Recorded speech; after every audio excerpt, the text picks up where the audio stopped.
Let me start by saying good morning to you all, and obviously we're going in now to talk about Yemen in the Security Council. The situation in Yemen is extremely concerning, particularly the humanitarian situation. The UK is currently the second largest donor of all the countries in the world, but that's not enough, and we need to see more taking place to help alleviate this humanitarian situation. Now, the UK is the pen holder on Yemen in the Security Council, and 2 months ago in June we agreed a good and strong PRST that called for an end to the fighting, a return to the political process and humanitarian access.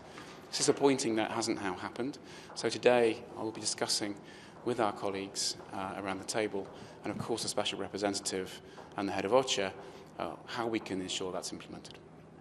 Yesterday the Saudis said they're installing some new cranes at 3 of the ports in Yemen that are under coalition or government control, but they're not yet ready to allow cranes to be installed in Hodeidah.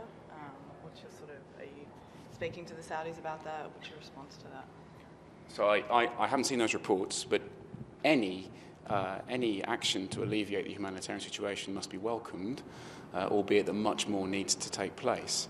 And in terms of the ports, or indeed the airports, we want to see any proposal that anyone can bring forward to make that humanitarian access happen. That's the crucial thing. So any such proposal would be welcomed. And the Saudi-led coalition have said that they don't. There's no justification for them being returned to the Children in Armed Conflict blacklist.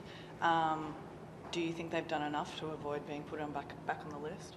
Well, as I understand it, there's a report circulating in draft in the United Nations Secretariat. There's been leaks, there's been comments by people. I think the Secretariat spokesperson has said he's not going to comment on leaks and I'm going to follow him in not doing that.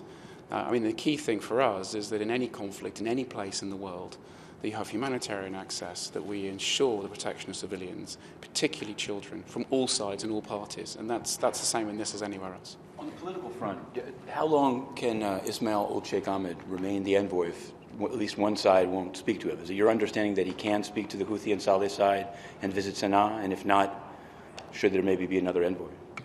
So the SRSG, the Special Envoy, he is the envoy of the Council as well as of the Secretary-General. We all have complete confidence in him. And I think the answer to your question is that we call on the Houthis to have dialogue with him and to ensure that they're talking to him as we try and get up to a political settlement.